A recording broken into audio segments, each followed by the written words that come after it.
how you doing? It's Justine and I've got another layout today in my traveler's notebook, and this one's doing a layout with the Jade kit. I know I say this about all the kits, but I really do love this kit. It's just as versatile as the other ones are, and I've just got so many different kind of looks out of it, and I loved this doily stamp. I probably should explain this video is going to be a little bit of a what not to do when you are doing a layout in a traveler's notebook. I should make that the title. So this is the first example. If you're going to stamp in a traveler's notebook that you've done previous pages on, it's a very, very good idea to actually put something hard down behind the page so that it's got a flat surface to stamp on. Yes, that's hot tip number one from Justine. So my stamping didn't quite turn out, but I really didn't mind because it was just going to be background sort of textural stamping anyway. So, and then my doily ripped. So tip number two, when you are dealing with fine, pretty doilies, don't go really heavy and crazy on the glue stick and rip it all apart.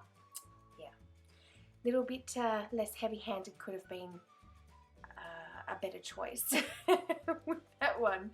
But nevertheless, you don't end up saying it, and that's probably one of the things I love the most about this whole creative process is there are no mistakes. Oh, and yeah, tape runner didn't work, so get my glossy accents out. That's a little bit easy. Here is the blooper roll. The whole thing is a blooper roll. So yeah, that's what the thing I love about this type of creating is that there are no mistakes. And if you do a boo-boo or a few or 25,000 like I did, then it's very easy to cover up. And here's probably another example. If you're going to do layering, good idea to maybe do it before you put the photo down. I like to make my life difficult. I like to make myself work a lot harder than I need to get the page done.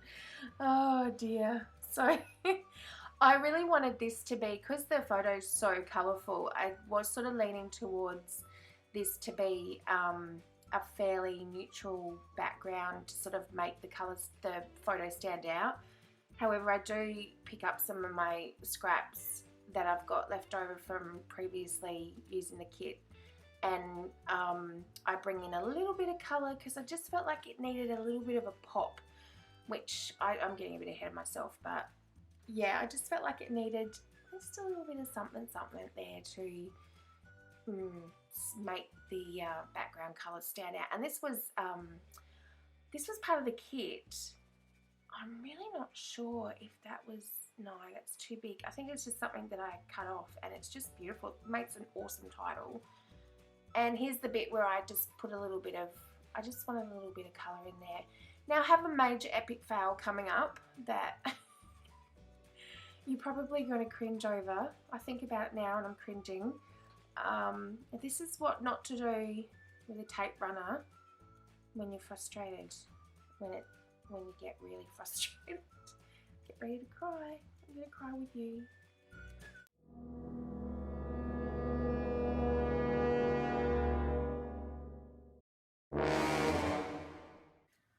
Really?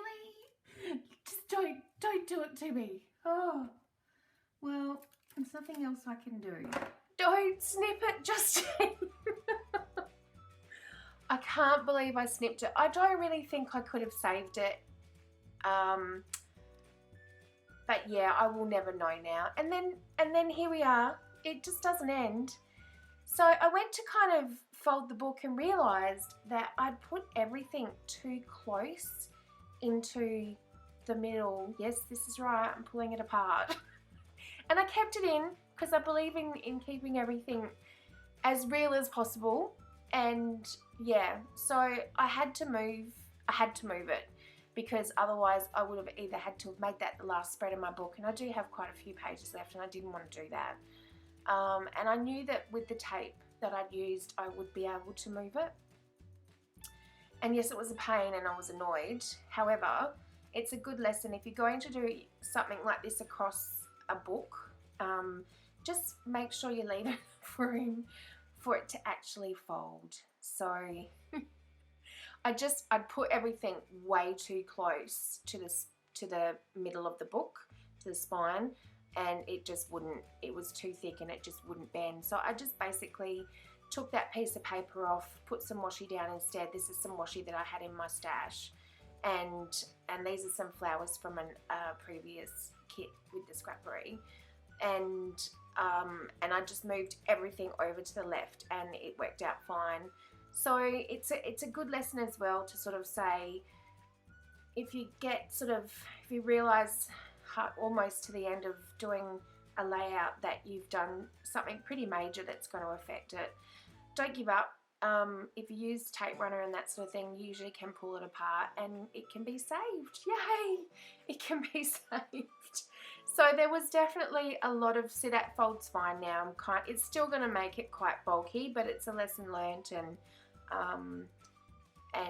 yeah, I'll probably not learn from it though. I'm not very good at learning from my lessons. The big ones I do, but not the little ones. So yeah, so it did fold fine there, as you can see, and it all turned out fine in the end. So, well, you know, oh, I learned from my mistakes. Let me share with you. Well, we're all done. Thank you so much for watching. If you've got any questions, as usual, please don't hesitate to ask. And I will see you all next week. New kits are coming out soon. Looking forward to it. And take care and enjoy yourselves and stay safe. Okay, thanks for watching. Bye.